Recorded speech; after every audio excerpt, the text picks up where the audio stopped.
سيدنا رسول الله صلى الله عليه وسلم وعلى آله وصحبه وقرابته وذريته والتابعين والعافية والشهداء والصالحين خصوصا إلى سيد الشيخ عبد القادر الجيلاني وإلى رشيد الشيخ أبي يزيد البستامي وإلى رشيد الشيخ أبي حامد بن محمد الغزالي وإلى رشيد الشيخ محمد بن عبد الكريم السمن المناني وإلى رشيد الشيخ محمد أرشد بن عبد الله البندري وإلى رشيد الشيخ محمد زيد بن عبد الغني بأن الله الكريم يتغشاه من رحمة والمغفرة بسر النبي وآل النبي لهم الفاتحة.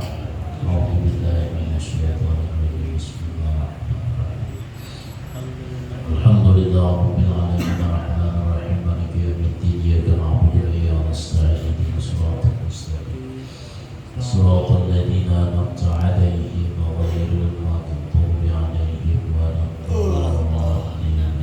السلام عليكم ورحمة الله وبركاته. بسم الله الرحمن الرحيم. الحمد لله رب العالمين والصلاة والسلام على أشرف الأنبياء والمرسلين سيدنا ومولانا محمد وعلى آله وصحبه أجمعين. سبحانك لا علم لنا إلا ما علمتنا إنك أنت العليم الحكيم وتب علينا إنك أنت التواب الرحيم. وسبحان الله والحمد لله ولا إله إلا الله والله أكبر ولا حول ولا قوة إلا بالله العلي العظيم. عدد كل حرف كتب ويكتب عبد العابدين ودهر الداهرين بالدارين آمين.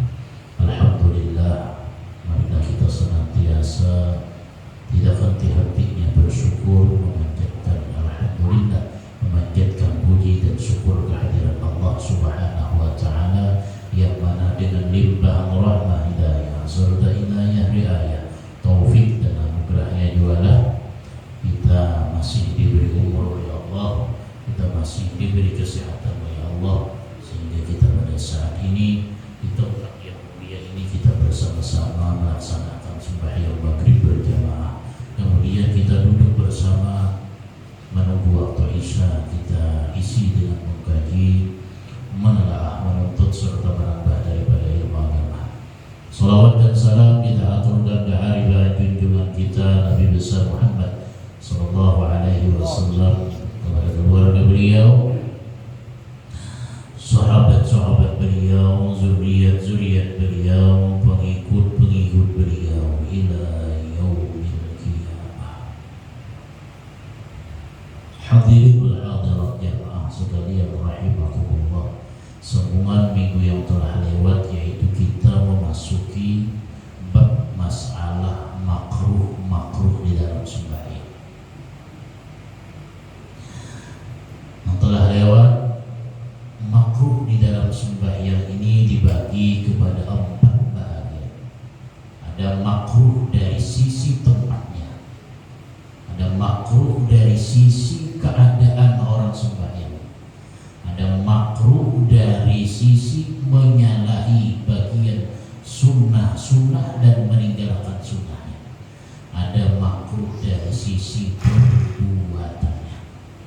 Nah, yang pertama ada ngarannya makruhatun min nahiyati makan sholat, sesuatu yang dimakruhkan dari segi tempat sembahyang yang kita sembahyang. Jadi kada seluruh tempat itu bagus kita sembahyang. Ada tempat-tempat yang mana bila kita sembahyang di tempat tersebut hukumnya makruh. Yang pertama as-salatu fil hammam, sembahyang di tempat orang nang mandi. Kita sambatlah kamar mandi, sembahyang di kamar mandi bolehlah, makruh hukumnya.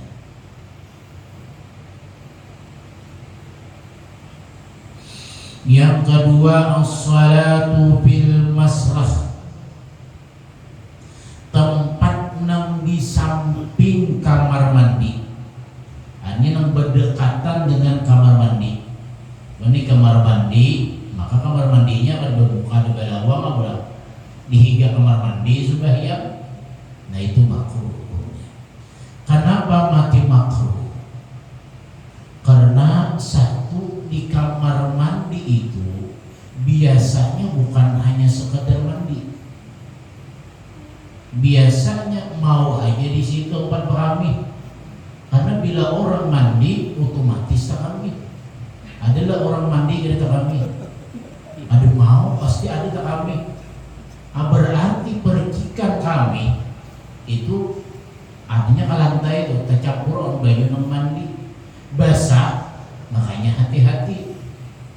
Bila kita naik dari kamar mandi, bakas mandi, basuh bujur-bujur betis pulang. Kenapa? Karena kita kada tahu ketika kuboy mandi cur ya, maka kada mau biar kayak apa aja siapa aja orangnya, bila mandi pasti tak kami. Pasti udah. Biar imbah bak kami ke WC. Udah dia bak kami ke mandi, kami pulang ke jangan. Nah kaminya itu apalagi mohon maaf, lantainya lantai para selin. Nang pembuangannya tuh jauh. Nah kecuali bakcur bak kami hanya harus buru behimat. Nah berarti udah sterilannya daripada najis. Amun inya tur bak kami cibus betis bejejak terus tuh, betis bejejak terus. Habis mandi naik betis nang bejejak itu ada dibasuh pulang biasa. Dikhawatirkan betis nang banget talapak bejejak di kamar mandi nang bakas kita bak kami itu masih ada berajis tuh, berajis itu nang hati-hati kita. Nah kenapa makruh di dalam sama kamar mandi si bahyang? Itu tadi kalau ini masalah mandinya warahnya ada apa-apa. Minta kami di dalam kamar mandi jadinya apa? Bukan hanya sekadar mandi tapi jadi tempat kami tidurnya. Yang makruh tidurnya sudah yang di tempat tersebut. Nah sampai-sampai makruh juga tempat yang berdekatan dengan kamar mandi. Makanya kalau rumah ganal lebih bagusnya ada khusus tempat musallanya. Biar umpamanya 2 meter kali 4 aja. Ya boleh. Hanya kalau berjamaah anak kaum bini itu khusus ruangan itu tuh jangan diudak-udak. Artinya diudak-udak tuh jangan di situ iya umpamanya makan, di situ iya umpamanya berjalan ke situ kamari, di situ juga sembahyang. Nah, hendaknya apa? Ada tempat khusus sebenarnya. Tempat khusus hanya sembahyang di tempat itu. Artinya supaya apa? Tempat itu steril daripada sesuatu yang baik, sesuatu yang ligat. Rumah ganal, mau rumahnya halus kada kawaida, berarti di kamar lain. Hanya di kamar sambil ada ruangan sedikit, kalau mau pesapan sudah. Nah intinya tempatnya bersih.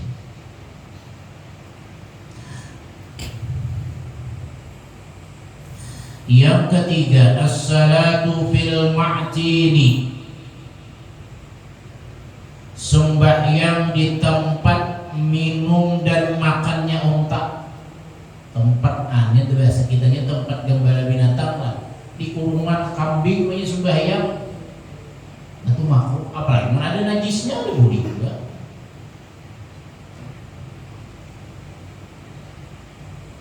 Yang keempat, as-salatu fil mazzarah, sembahyang di tempat penyembelihan binatang.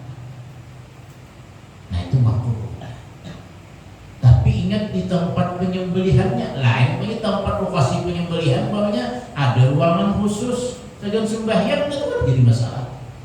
Di tempat ia penyembelihan ini dibersihi, hanya sembahyangan di situ makruh walaupun tempatnya bersih. Kenapa? Karena tempat bekas najis, walaupun dibersihi hilang najisnya, tetap makruh tempat situ. Kan ada kotoran tahinya, ada bekas darahnya. Nah lalu hukumnya makruh. Yang kelima, as-salatu bil maqbarah allati la tunbash, sembahyang di pekuburan yang kada ditabung. Maksudnya yang kada dibongkar, ini masih ada orangnya, sembahyang di pekuburan. di atas kuburan sembahyang, nah makruh hukumnya. Nah lain halnya sembahyang di sampingnya ada kuburan, kan jadi masalah. Umpamanya kayak di Madura, di Masjid Madura, di makamnya Kiai Khalil Bangkalan, itu kan di masjid, dalam masjid, tapi bukan di dalam masjidnya. Ini pokoknya ruangan masjid segi empat, akhirnya dihiga sini nih ada makam sidin, walaupun masuk di dalam ruangan masjid. Nah itu kan disembahyangi tempat situ itu. Boleh lah sembahyang di masjid, tetap boleh. Kenapa? Karena di luar daripada tempat makam masjid tersebut, tempat makam daripada kuburan tersebut. Yang keenam, as-salatu fil mazbalah.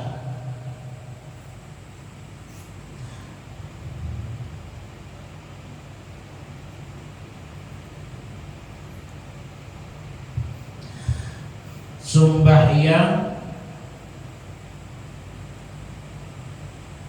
di tempat zabal. Zabal ini ada ngarannya suatu tempat yang mana tempat itu ada selalu najis yang diyakini bila dihamparakan hamparan suci air, tapi di bawah itu betuyuk najis. Kita umpamanya, ini umpamanya dah hijacak di bawah pasapan, kita sembahyang di atas pasapannya boleh nggak? Tetap boleh.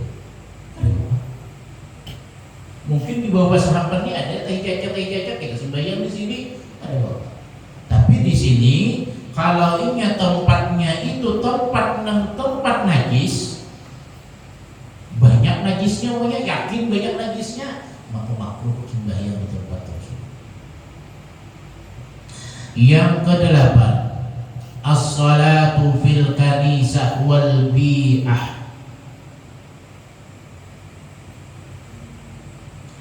Makruh sembahyang di tempat sembahyangnya orang Yahudi.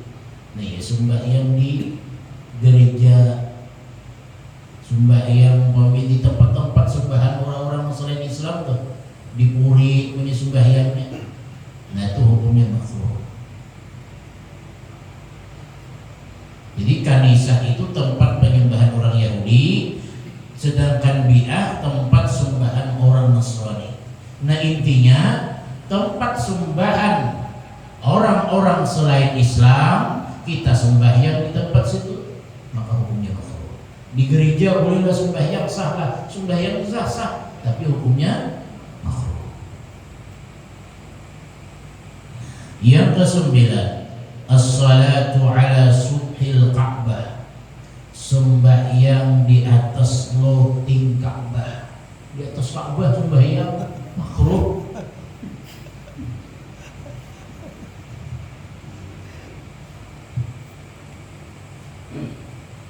Yang ke-10, as-salatu fi batnil wadi ma'a tawaqqu'i suyul. Sembahyang di perut lembah beserta terjadinya banjir. Artinya di tempat yang mana tempat itu banjir, di suatu lembah umpamanya, di tempat yang mana tempat itu banjir, maka makruh sembahyang di tempat tersebut. Yang ke-11, as-salatu maudi al-muqsi wa misluhu kullu maksiyatin. Nah ini banyak kita sembahyang di tempat muqsi, tempat orang yang cukai-cukai.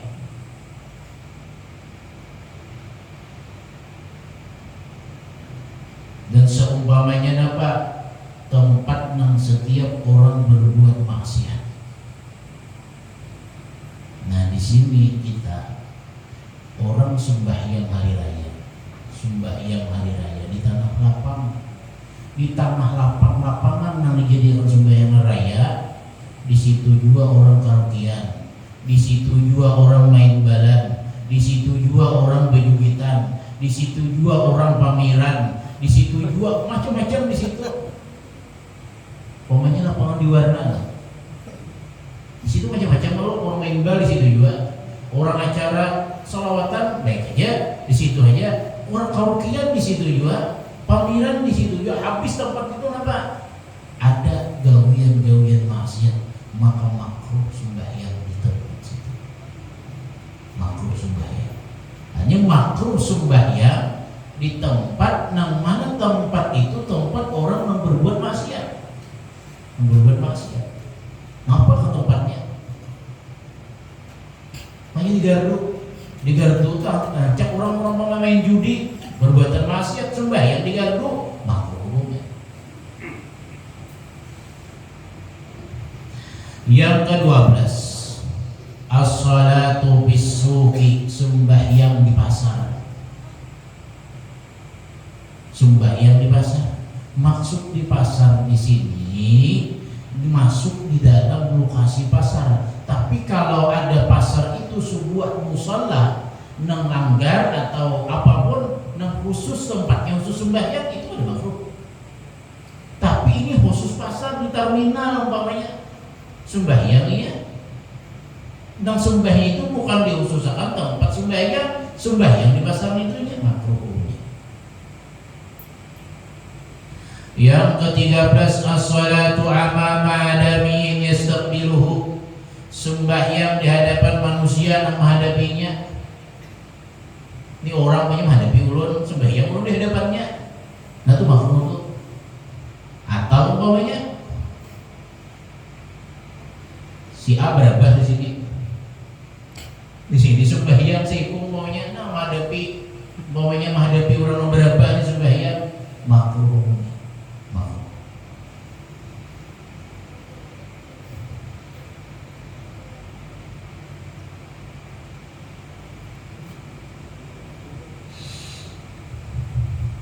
Yang ke-15,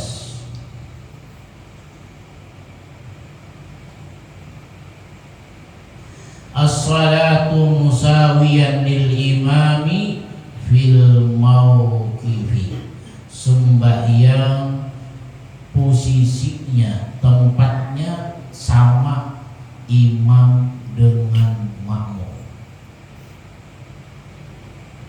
Makmum sembahyang, tapi posisi makmum sama posisinya imam. Di sini imam, di sini makmum. Nah makruh hukumnya. Kenapa? Karena ketahuan mana imam, mana makmum. Minimal ketika orang berjamaah antara awal makmum, minimal buku lali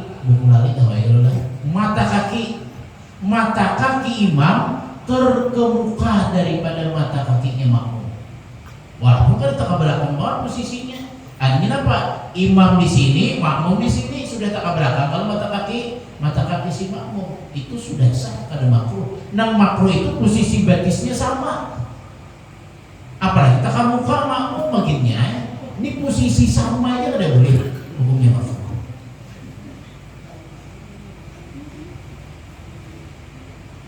Nang hati-hati biar nang banyak di masjid, biasanya di masjid ini umpamanya ruangan imam biasa di masjid itu di samping itu ada lagi palidangan. Makanya masjid itu bila di sini imam, di situ dindingnya habis, di situ udah jangan lagi ada jadi makmum. Ini ada palidangan sampai situ.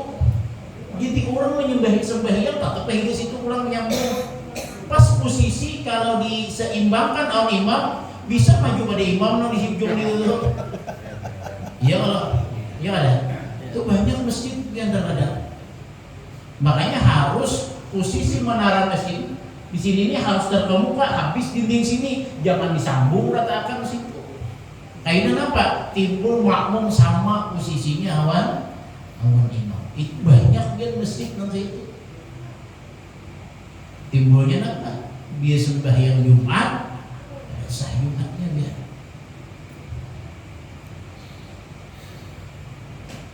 Jadi dinding posisi dalam artian kan ruangan ini ruangan imam nih. Nah di higanya jangan ada posisi orang sembahyang, jangan ada ruangan itu. Terkadang ya disambungi segi empat umpamanya berdinding di sini, tapi ruangan di luar ada menyambung. Nah posisinya tuh sama dengan imam, itu nang hati-hati itu. Nah kita tujuh banget, higa sembahyang ini dari mulai nyaman, dah pas mulai dia. Nah makruh hukumnya itu makruh.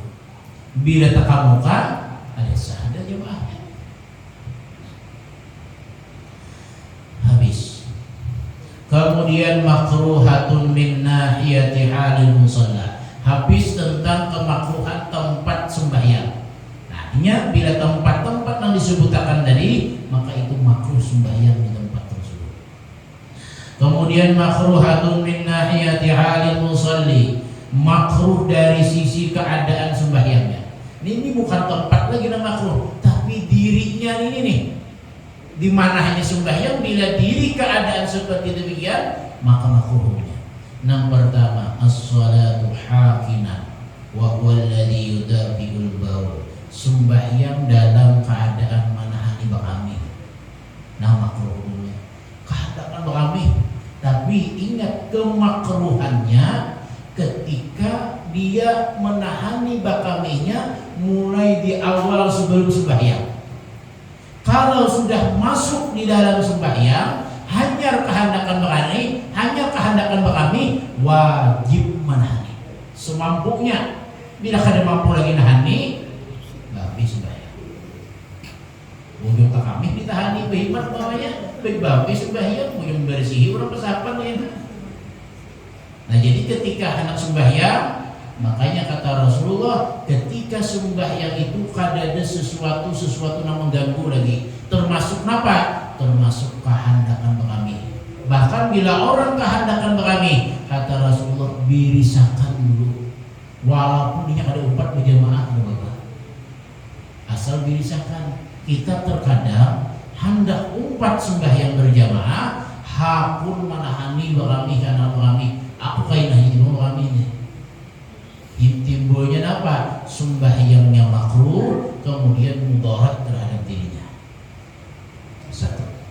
Yang kedua, as-salatu hakinan wa huwa alladhi yudafi'ul ghaid. Sembahyang dalam keadaan manahani hendak buang air besar. Bahira, keadaan bahira dikarasi orang sembahyang banyak makruhnya. Artinya apa? Habisi dulu, habiskan dulu. Hanya sembahyang. Jadi makruh. Kenapa gerak? Manahani bakami makruh, manahani bahira makruh. Karena ini akan menghilangkan konsentrasi di dalam sembahyang. Baca Fatihah mengatakan manahani ini aja. Pokoknya sepanjangan sembahyang manahani bakami aja. Fokus sekali lagi kada sembahyang, ada fokus lagi. Sepanjang mulai takbiratul ihram tuh manahani. Anak terkantuk, anak bahira juga. Ujung-ujungnya tak keluar aja ujung-ujungnya banyak. Nah artinya makruh. Birisakan sesuatu yang mengganggu ketika anak sembahyang. Yang ketiga, as-salatu hazikan wa huwa alladhi yudafi'ur riha. Sembahyang dalam keadaan manahani bakantuk. Enggak ada bahira tapi bakantuk. Nah jangan ditahani, aku ulir aja wudu aja. Udah orang ajan banyak kamat nih. Pas kehendakan bakantut jangan ditahani, buang ya wudu biasa. Bila ditahani dibawa ke dalam sembahyang, busihat takantut di dalam sembahyang. Nah intinya apa? Kayak bila ditahani dia berbuli pulang, angin tuh keluar. Nah kalau manahani timbulnya dalam sembahyang makruh. Yang keempat, as-salatu haqiman wa huwa alladhi yudafi'ul baula wal ghaita.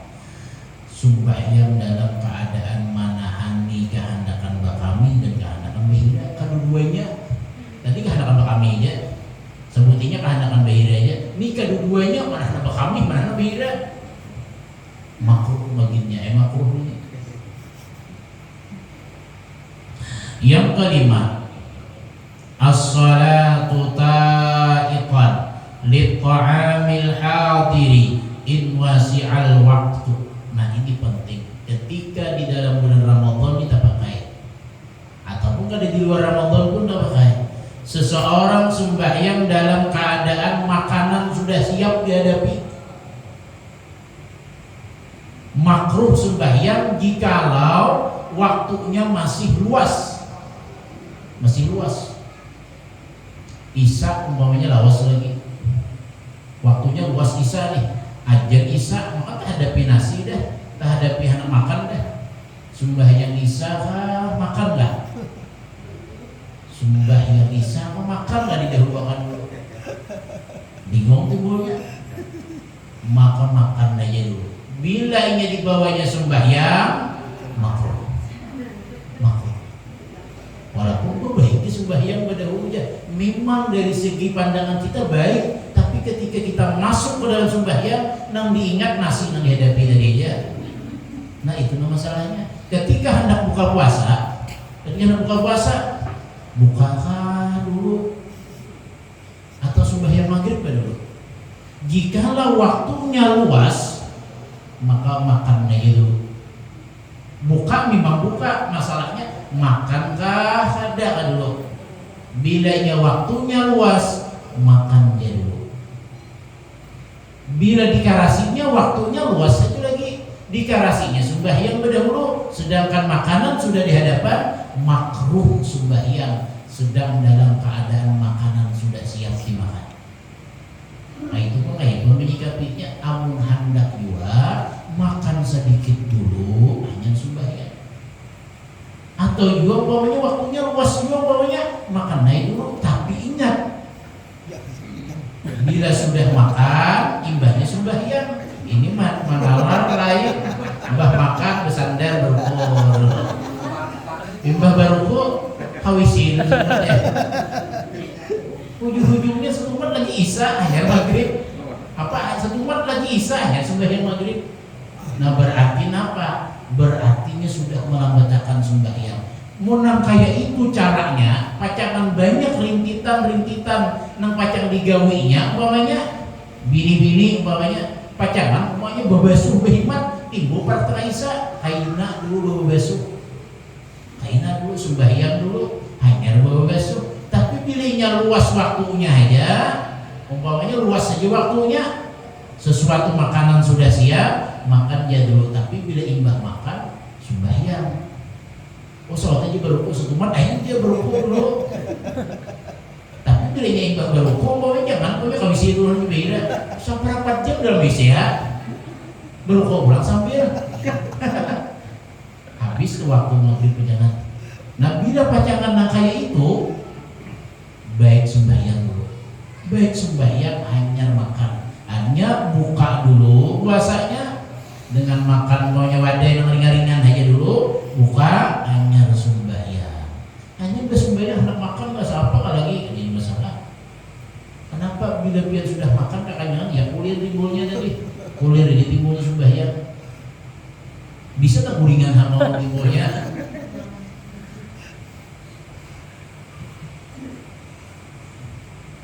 Jadi sesuatu apapun, umpamanya ibu-ibu, umpamanya zuhur, maka sebelum diajan tadi sudah memasak, menanggar di kumpur, nambah kumpur, menang pakai mediko, cocok aja lagi tinggalkan jadi masalah. Ini yang dikumpur umpamanya, sembahyang kah, madangi masak kah, sembahyang kah, madangi masak kah, atau menjarang banyu, madangi menggurak kah, sembahyang kah dulu, hadangi tungakan gurak ya. Kenapa? Karena ketika di dalam sembahyangnya mesti keingatan banyu ini, mesti keingatan banyu itu. Karena apa? Buktinya keingatan bila Assalamualaikum warahmatullahi wabarakatuh. Capil langsung jadi banyu tadi. Capil itu mesti keingatan kalau lah. Artinya sesuatu apapun di sinilah kata Rasulullah, jangan ada sesuatu yang pacangan menghalangi itu tuh. Nah, apakah bentuknya? Jangan dulu birisakan kada ada masalah lagi, kada sesuatu lagi ganggu, hanya sembahyang. Anak kehendakan behira, kayaknya juga mama sembahyang dulu dia. Mah, yang makan dulu anak dulu. Puyung kita behira. Kayaknya kita kan kakaruan juga sembahyang, kada kakaruan. Jadi banyak kiasan-kiasan nang mana ketika kita hendak sembahyang sesuatu ada di hadapan kita, selesaikan dulu. asal dengan catatan waktunya luas. Tapi bilanya waktunya sempit, sembahyang didahulukan daripada yang lain. Yang keenam, as-salatu hafizan, sembahyang dalam keadaan memakai sepatu khuf nang sempit. Nah, memang ini kita jarang pakai di tempat-tempat orang di padang pasir di Mekah nya pakai sepatu sembahyangnya, sepatunya kesasakan yang timbulnya. Nah, makruh. Kemudian yang ketujuh, as-salatu ghadbanan, sembahyang dalam keadaan marah. Mau sembahyang hanya di bawah lumayan sembahyang atau makruh tuh damayakan dulu, dinginakan dulu suasananya. Timbul bercepatnya aja kayak bisa sarik timbulnya. Jadi sembahyang dalam posisi keadaan emosi, sembahyang posisi dalam keadaan amarah itu hukumnya makruh. Karena bagaimana? Ini ingat dan sedikit di bawah. Kemudian yang ke-8, as-salatu na'isan, sembahyang dalam keadaan mengantuk. Nah, ini subuh mau apa ini? Berarti kan bagus sih sebenarnya mengantuk baik guring kalau dia subuhnya. Ada subuh itu kada luas waktunya. Saka kantuknya tuh bang. Lain umpamanya luas waktu guringnya dulu. Ini umpamanya zuhur aja tapi mata mengantuk banget. Tapi pacaran yakin lagi bangun masih di waktu zuhur, guringnya dulu. Kenapa? Karena bila digarasi mata dalam keadaan mengantuk sembahyang, maka makruh hukumnya. Kenapa? Ini hilang konsentrasi deh. Unggur aja timbulnya sembahyang nah, jadi pokoknya keadaan lagi separuh sadar separuh kada. Jadi bilanya mengantuk, guringnya dulu. Tapi guringnya yakin bangun itu pacaran masih di dalam waktu sembahyang. Umpamanya sembahyang asar atau umpamanya jangan sembahyang asar guring udah boleh kecuali dalam keadaan uzur. Kenapa? Guring habis sembahyang asar itu hukumnya makruh dan itu mewarisi gila lali juga, cepat lali gitu. Maka itu nyamanannya biasa beragak kelapahan. Kecuali dalam keadaan uzur banget. Ngapain tak gulingan seorang. Nah itu ada bapak pun istilah batur, jangan bangun asar di batur lah. Nah itu jangan tuh makruh ya.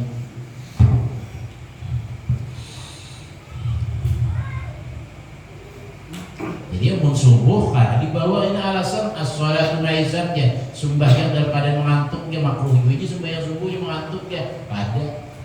Kenapa waktu subuh itu kada luas sehingga walaupun dalam keadaan mengantuk, makanya harus diatasi mengantuknya. Batang pumas berhimat dulu, kawan apa kubuy mandi dulu, hilangi mengantuk. Memang banyak ya ketika sembahyang subuh ada yang tergulingan ya, mau tergulingan halaman tasawuf akhir tergulingan kawan, mau mengantukkan mata. Yang ke-10, ada juga terkadang orang bila sembahyang tahajud bangun subuh melayur. Tapi bila kada sembahyang tahajud subuh pas saja waktunya. Nah itu dipilih. Biar jangan sembahyang tahajud asal subuh pas waktunya. Ini sembahyang tahajud tapi jam 7 subuh. Tapi peraya sembahyang tahajud. Artinya mengutamakan sunnah. Coba aja bila kada mahir. Coba aja bila kada mahir sembahyang tahajud, bangun jam 4 sembahyang 10 menit aja biar kada guring tuh sembahyang buat guring bisa jam 7 bangunnya enak. Aku bisa mengantuk banget subuh kan kulir banget bangun. Tapi bila orang menjadi sebuah kebiasaan kan jadi masalah. Nang sekali satu sawah nih seminggu sekali atau seminggu 2 kali sembahyang tahajud, kayaknya subuhnya tuh mengantuk banget. Nah bila pacaran mengakibatkan bila ini sembahyang tahajud bangun jam 3 sembahyang tahajud tapi pacaran subuh tengah jam 6 atau subuh tengahnya setengah 7 sembahyangnya mana yang diutamakan. Tapi bila kada sembahyang tahajud pas saja sembahyang subuh, bagus sembahyang subuh aja pas biar ada sembahyang tahajud. Artinya apa? Lebih mengutamakan yang wajib sempurna di waktunya daripada menggawi sunat tapi yang wajib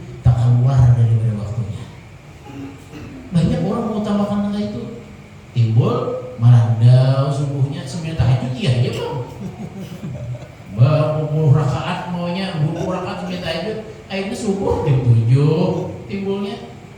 Nah lebih baik subuh di waktu yang benar, di waktunya yang sebenarnya ada di luar waktu subuh, walaupun kada sembahyang tahajud.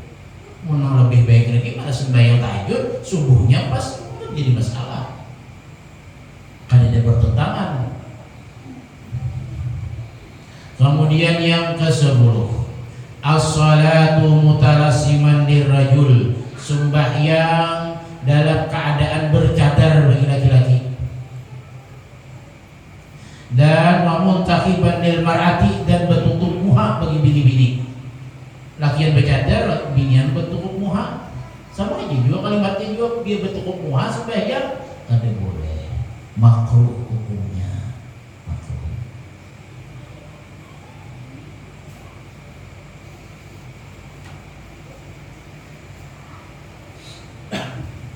Yang ke-11,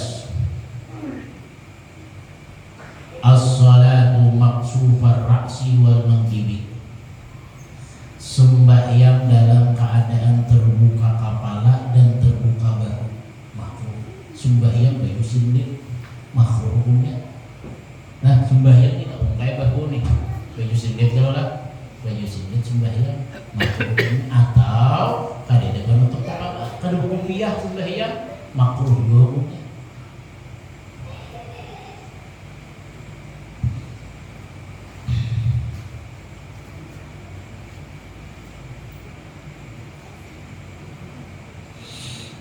Jadi sunatnya apa? Sunatnya berkopiah. Kenapa gerang tujuan berkopiah? Tujuan berkopiah itu tidak lain adalah untuk menghalangi rambut itu jatuh ke dahi ketika sujud. Lu kopiah aja, tapi kok kopiahnya nang kainnya pulang? Buhumaya juga, buhumaya aja. Artinya apa? Ketika sujud nih, ini mengkopiah pulang. Percuma tujuan kopiahnya menghalangi rambut. Timbul pada orang rambutnya dianya ondeh-ondehnya ondeh-ondehnya. Nah ini tidak boleh. Kadesah sembahyangnya, bukan makruh lagi, kadesah sembahyangnya. Artinya apa? Ketika sembahyang semalam di bab dahi, dahi ini harus terbuka. Nah ini ingat, dahi ini harus terbuka. Makanya bagusnya itu kan sunnahnya seluruh dahi, wajibnya sebagian aja anak-anak.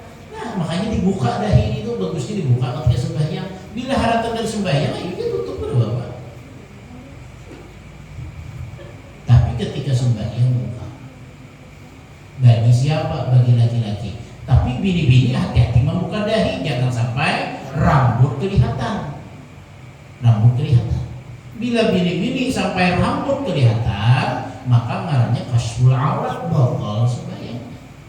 Batal sembahyang.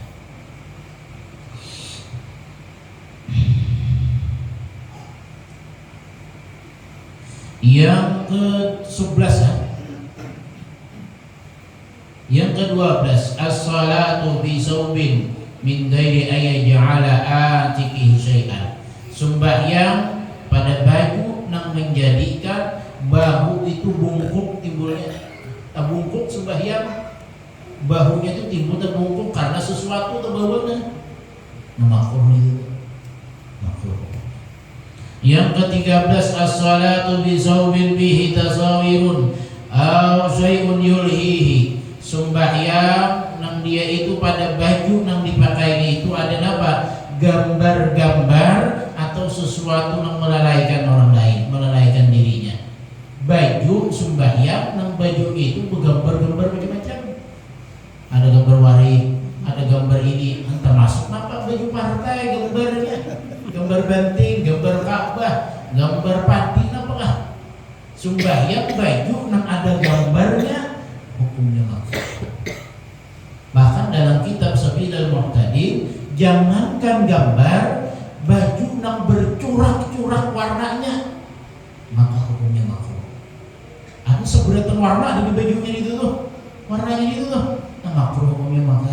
Kenapa? Itu mengganggu konsentrasi orang lain. Oh, baju orang ini seberatan warna ada di bajunya ini. Nah, ini apa? Ketika sembahyang makinnya bergambar di belakang, banyak di muka sini sembahyang yang di belakang yang melihat. Bila melihat warik ya, maksudnya melihat warik. Oh bacaan saya pernah melihat warik, ya. Maka gambarnya warik dahulu maunya. gua ada kakaluan di belakang tuh muar banget. Macam-macam baju tuh kata-katanya tuh macam-macam orang. Di bawah sembahyang itu hukumnya makruh. Itu hukumnya makruh. Tulisan nggak? Tulisan apa? Mesti kita baca ini biar kita baca orang baju bertulisan, bacanya macam-macam tulisan tuh. Kita baca ini. Nanti ingin apa? Melalaikan kepada sembahyang. Yang ke-14 as-salatu mustamilan ke istimali sholat, sembahyang menanggung sesuatu yang berat. Nah di sini maksudnya tanah keras di kantong nih bak menanggung apa sesuatu berbawaan yang berat. Nah itu hukumnya makruh. Yang ke-15 yaitu asadlu wa huwa ayyulqiya tarafal ridai minal janibaini fayusibul arad. Sesuatu yang terulur di dalam sembahyang dan dilimparkannya ke samping selendangnya sehingga ujung dari selendangnya itu gugur ke lantai, kapal panjangan banyak gugur ke lantai. Nah itu makruh hukumnya. Yang ke-16 terakhir al-isbal wa huwa ayyursila sawbahu hatta yusibal ard, yaitu isbal itu mengulur bajunya sampai menimpa daripada lantai. Nah umpamanya ini baju, ini baju gamis ulun ini nih sampai ke lantai tergugur. Bahasa dalam kata lainnya itu bila meliwati mata kaki nih mata kaki. Makanya bila bersilawar lewat mata kaki itu hukumnya makruh. Apalagi sampai berjejak silawar nah berjejak, nah itu makruh hukumnya tuh. Bila inya kada ada niat napa-napa, bila inya berjejak atau silawar liwat pada mata kaki dengan niat sombong, dengan niat ba'adah kata Imam Nawawi, maka hukumnya haram. Ada juga orang berpendapat bagi orang ya boleh kita sambat aja, bagi orang-orang yang Wahabi nang mereka itu bersilawar cingkrang, ujarnya bila bersilawar liwat mata kaki haram hukumnya, kan masuk surga ini bisa. Nah, ujar Imam Nawawi dalam kitab Al-Azkar Nawawiyah, silahkan kalau hendak memakai tapi kata ulur sampai mata kaki, baju kasa ulur sampai mata kaki, ini bagi laki-laki. Asalkan jangan ada niat khuyala, jangan ada niat ba'adah, maka hukumnya hanya sampai kepada makruh. Makruh bukan mubah lah, makruh. Tapi bila niatnya ba'adah, maka hukumnya haram. Bersilawar liwat pada mata kaki. Nah, makanya orang baik membubuhan Wahabi itu kenapa? Silawar ya silawar cingkrang, silawar surga ini. Silawar orang masuk surga kayak itu juga. Berarti silawar panjang-panjang itu masuk surga. Artinya ada pengecualian kada mutlak bila liwat pada mata kaki haram ada. Dan ini pendapat para ulama. Hanya kada mutlak. Akan menjadi haram, menyatakan akan menjadi haram bila berniat sombong dengan panjangnya silawar tersebut. Bila kada ada niat sombong, walaupun berjajak silawarnya, maka hukumnya hanya sampai kepada makruh. Makruh hukumnya. Jadi bagusnya apa? Bagusnya ya kan usah liwat pada mata kaki itu bisa ada. Bila liwat juga umpamanya asa kada bagus ya, asa timpang bersilawar, asa katung-katung umpamanya singkat nih. Ayo silahkan liwat pada mata kaki, tapi jangan sampai liwat apa niat dengan bahagia. Aku biasa-biasa aja habis. Jadi dan makanya orang ketika sembahyang apabila bersilawar ya dising-sing kalau bawahnya supaya apa? Supaya jangan makruh. Kenapa? Terkadang kan silawar kita yang biasa-biasa itu ada silawar cingkrang loh melewati mata kaki. Jadi diangkat ketika dalam keadaan sembahyang. Seandainya itu dibawa di sembahyang dan lain-lain itu, maka hukumnya kepada makruh di dalam sembahyang. Habis kemudian makruh atau min nahiyati mukhalafati ma'na sunnah ila akhir wallahu a'lam bissawab. Mungkin itu saja dapat saya sampaikan. Mudah-mudahan bermanfaat bagi diri dan bagi diri sendiri. Mudah-mudahan Allah Subhanahu wa taala mengampuni dosa-dosa kita, dosa dua orang tua kita, dosa keluarga kita, dan mudah-mudahan Allah Subhanahu wa taala matikan kita dalam keadaan husnul khatimah. Amin.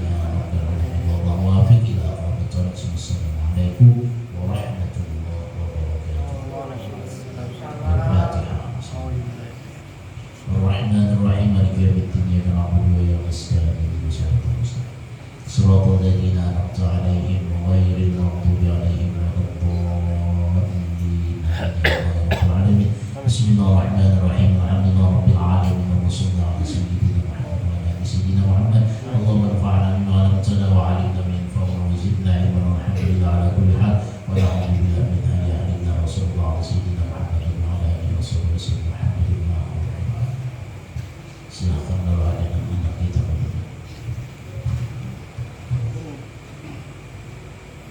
Izin Pak Ustaz menanyakan tadi sampaikan dari Pak Ustaz maksud hukumnya pada saat sholat menahan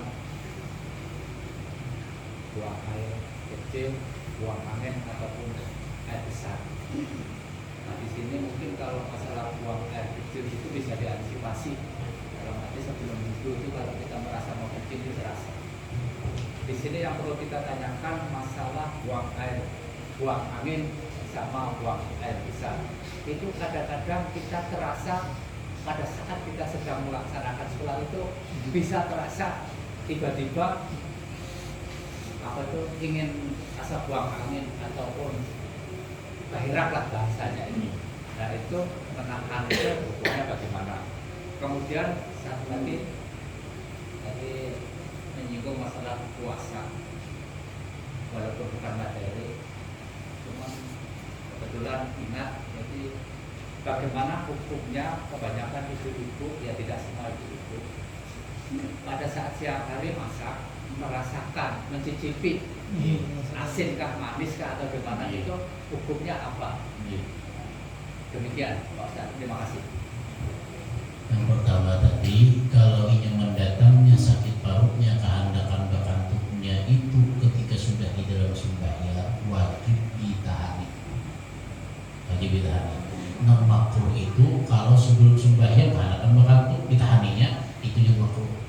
Jadi kemakruhan tadi sebelum melaksanakan sembahyang. Kalau sudah masuk di dalam sembahyang baru datang kehandakan bakami, baru datang kehandakan bakantuk, baru datang hendak buang air besar, itu wajib ditahani. Kalau sudah kada tahan juga menahani, ini kemungkinan bila ditahani ini bukas nih, baik apa ya sembahyang, mamanya boleh aja bapak sembahyang. Nah, satu. Yang kedua masalah puasa tadi, boleh ketika seorang perempuan dia ketika dalam keadaan puasa marasani, umpamanya masakan dalam kitab Sabilul Mu'tadin hukumnya boleh asal jangan sampai ketenggorokan. Maksudnya mbah dirasai ditangkap liurnya itu batal. Mbah dirasai banyak hilang rasa di sini ya. Itu waktunya lagi ada orang. Ada yang mengatakan makruh hukumnya. Ada yang mengatakan mubah boleh dengan catatan jangan sampai berlebihan. Cuma rasanya itu dua kali lagi. Bila sampai ke rakungan liwatnya nih, mbak rasanya manisnya dia. Angkuk uangnya batal. Baik merasai satu terakhir. Hanya boleh aja, memang merasai boleh. Asal jangan ditakut tadi. Jangan melewati rakungan ini. Rasa ingat sini aja dua kali lagi. Boleh merasai. Boleh aja. Ya, paling minimal hukumnya makruh kan sampai membatalkan. Berarti bukan batal. Kada batal. Yang mau bikin batal ya tadi imbah dirasai. Nah berlebihan sudah. Rasanya itu melewati rakungan sudah. Nah itu baik makan nasi goreng itu. Terima kasih. Ada lagi. Kita melaksanakan sholat sembahyang itu di tempatnya kawan, tapi rumahnya kawan itu non muslim. Bagaimana hukumnya? Oh sembahyang di rumah teman non muslim boleh izin ada bapak. Nang kada nang makruh tadi di tempat ibadahnya. Kayak tempat ibadah kita kan di musola, di langgar di masjid. Bagi mereka kan gereja, puri ini dan itu mau ada tempat khususnya. Mau di rumahnya kan jadi besar. Kada bapak. Ada bapak. Boleh aja kada makruh. Ada lagi. Bu, adakah? Misalnya orang melihat ada kalau tolak ke masjid antara menjang maghrib pas menuju aja rumah. Pertanyaannya boleh kan? Boleh sholat zuhur kah? Termasuk keujuran Jumat yaitu keujuran jamaah.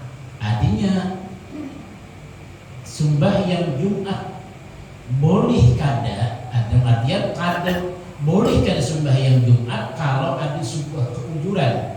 Salah satu ujurnya adalah hujan. Hujannya itu nang membasahi tubuhnya, hujan riak-riak warnanya itu lain jujur. Tapi hujannya lambat, umpamanya kayak Jumat dulu lah. Itu lambat tuh urung tinggal masih hanya ujur pada kalau masjid payung pada dia hujan itu mengeratakan diri. Nah kayak apa? Sembahyang zuhur di rumah.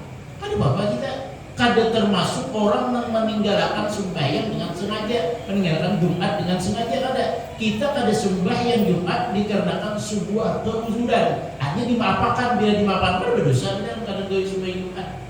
Kada berdosa. Nah sekarang sembahyangnya bila kita itu umpamanya ada sembahyang Jumat, apakah kita menunggu orang sembahyang Jumat habis dulu hanya sembahyang? Kada. Bila orang ajan Jumat itu kan ajan zuhur sampai waktu zuhur sembahyangnya di rumah udah Bapak. Langsung sembahyang, kada menghadang orang tontonan sembahyang Jumat akhir sembahyang. Lain halnya persepsinya kada sembahyang Jumat karena ketidakujuran ulir benar sembahyang Jumat. Hujan kada, garing kada, nabak kada, ulir mana sembahyang Jumat aja.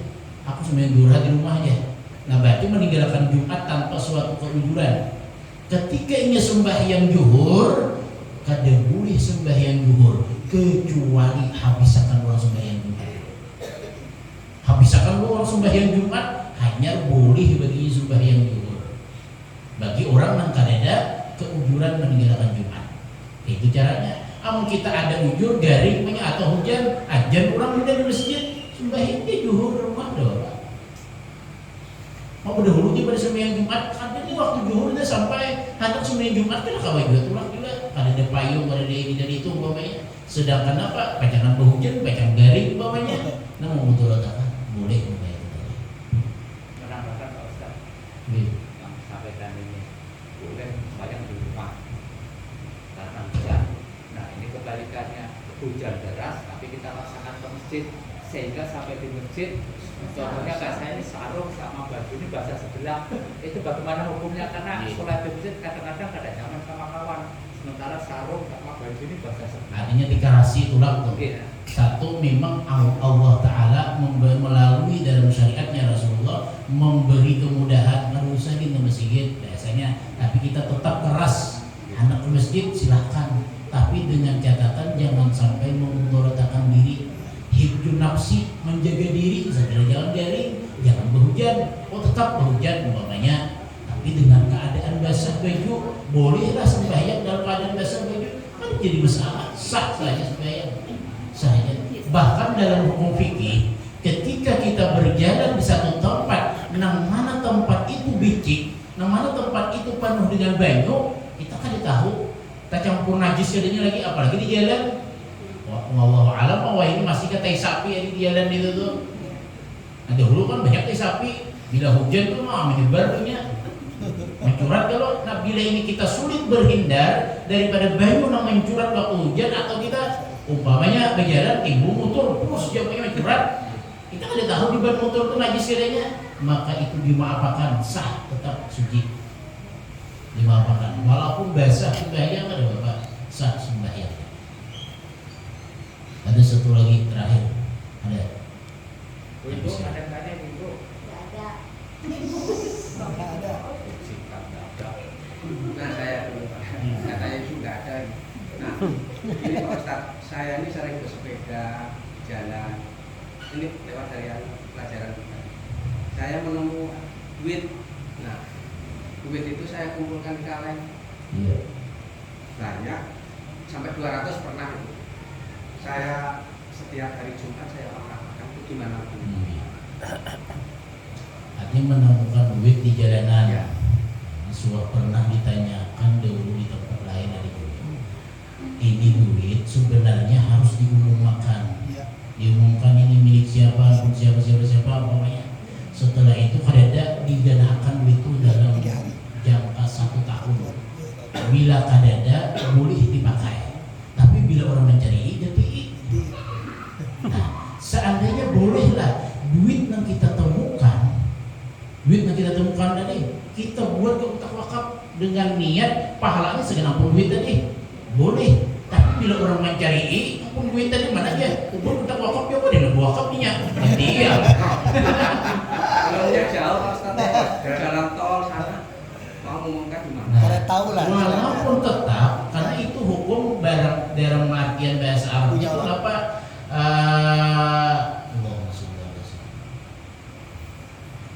Barang mukhatah, barang yang tercicir seharusnya itu dalam secara hukum itu diumumkan. Ada mungkin dia orang ada tahu dia tak melirik gadanya mungkin, nah ya mungkin dia jalannya tadi ya diwakafkan tadi. Iya. Diwakafkan tadi menyatakan sekian siapa, sekian ampun duit tadi. Tapi kita mewakafkan tanpa seizin ampunnya. Ya Allah, tanpa seizin ampunnya seandainya mencari, memang pada mungkin mau mencari kita tetamu jauh banget bang. Seandainya bawanya di komplit deh, tetamu bawanya 200.000. Mana kau masih git ya, timbul ada nang datang, siapa yang mana kau masih git mau apakan, ganti ya biar. Adanya apa siap mengganti dari orang. Ada bapak aja aku senang lagi diwakafkan ya. Nah syukur alhamdulillah deh. Ada bapak kita makan bang boleh lah, boleh mau makan tapi bila orang mencari ganti. Memang barang itu barang syubhat. Bainal halal wal haram, antara halal dan haram itu syubhat karena ada halal. Jadi bagusnya cara menyikapinya tadi dia serahkan tadi umpamanya ke tempat umum artinya untuk kemaslahatan umpamanya agar kemaslahatan masjid unjuk situ. Tapi bila orang mencari kena aku yang gantinya jadi mencari unjuk tuh selamatkan sini dulu. Nah itu cara untuk menyelamatkan duit yang tetamu tadi. Mau dimakan langsung bang, tambahkan barang syubhat.